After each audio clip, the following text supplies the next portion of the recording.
Shalom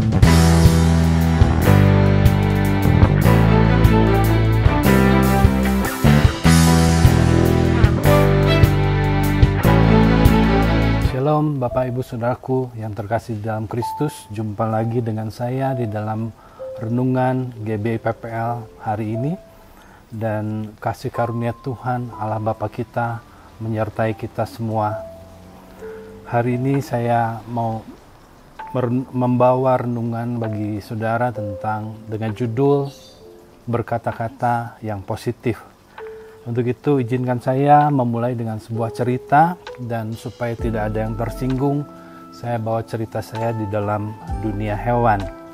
Jadi suatu sore, seekor kerbau pulang dari ladang dan beristirahat dengan nafas yang berat. Kemudian datanglah seekor anjing dan menyapa dia tentang kabar dia hari ini. Sang kerbau berkata seperti ini, "Hari ini kerja berat sekali. Besok saya ingin istirahat 1 hari saja." Kemudian anjing itu pergi dan bertemu dengan seekor kucing, dan dia cerita begini, "Tadi saya ketemu dengan seekor kerbau, teman kita, dan dia bilang begini, besok mau istirahat dulu. Sudah sepantasnya sebab bos kasih kerjaan yang begitu berat." Kemudian kucing berlalu dan bertemu dengan seekor kambing, lalu berkata, "Kerbau komplain, si bos kasih kerjaan terlalu berat. Besok dia tidak mau kerja lagi." Kambing lewat di depan rumah bos lalu ketemu dengan seekor monyet dan berkata, "Kerbau tidak akan kerja lagi untuk bos kita dan akan bekerja di tempat bos yang lain." Nah, pada malam hari monyet ketemu bos dan berkata begini, "Bos, kerbau bilang ingin meninggalkan bos dan bekerja pada majikan yang lainnya." Mendengar ucapan si monyet, besoknya dengan penuh amarah, bos menyembelih kerbau karena sudah mengkhianati dia.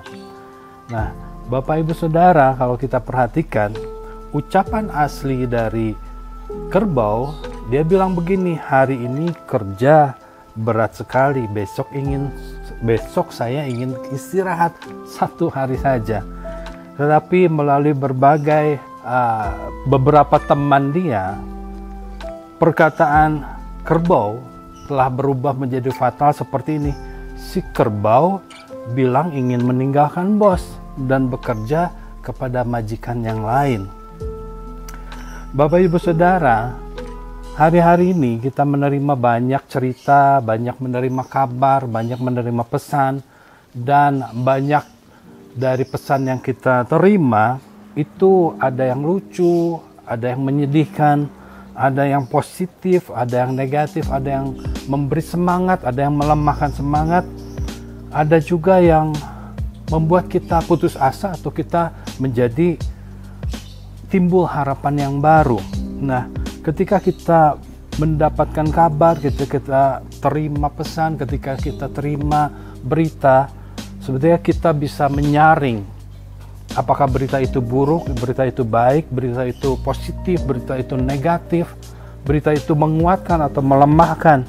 Setiap kita bisa menyaring, kemudian kita memutuskan apakah akan menyebarkan berita tersebut atau stop pada diri kita sendiri.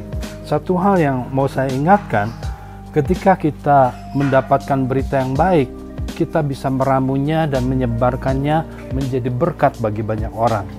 Atau kita bisa simpan untuk kita sendiri. Itu pilihan Bapak Ibu Saudara dan kita semua. Atau ketika kita mendapatkan berita yang buruk, wah, dengan dramatisasi, dengan dibumbui kita menyebarkan seperti sebuah berita yang heboh yang kita pikir perlu diketahui banyak orang. Tentu saja dengan segala konsekuensinya. Nah, saya menghimbau Bapak Ibu Saudara mulai hari ini, mulai saat ini, mari kita sampaikan hal-hal yang baik saja, hanya hal yang baik. Kenapa? Karena hal yang baik itu membawa kebaikan. Jika kita cari di dalam Alkitab, katakanlah satu kata, beritakanlah.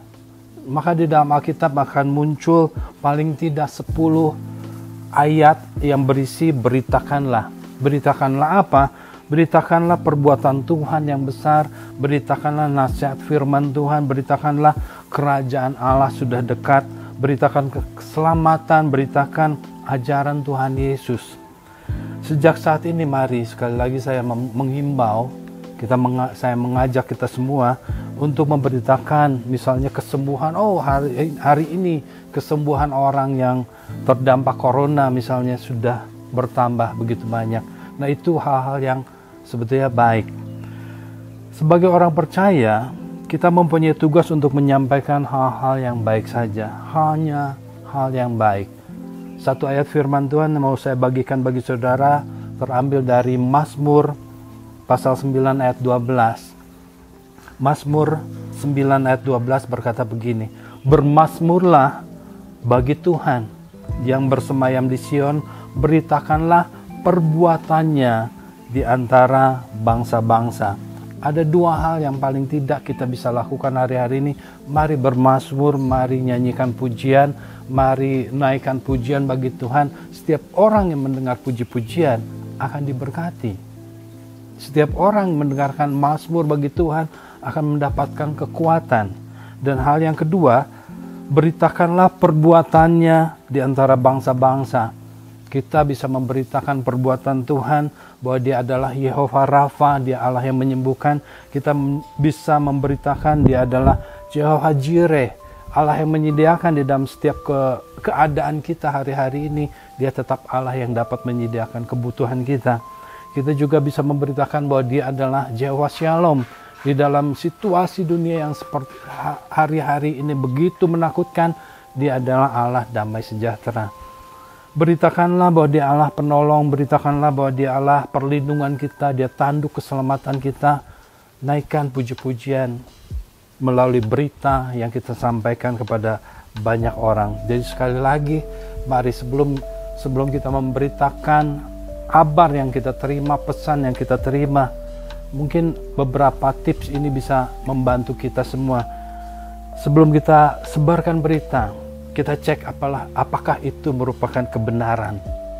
Sebelum kita sebarkan berita, kita cek apakah itu menguntungkan orang yang mendengarnya. Sebelum kita sebarkan berita, apakah itu memberkati orang yang mendengarnya. Bapak Ibu Saudara, itu renungan singkat yang boleh saya bagikan bagi setiap kita hari ini. Kiranya Tuhan memberkati kita semua. Shalom.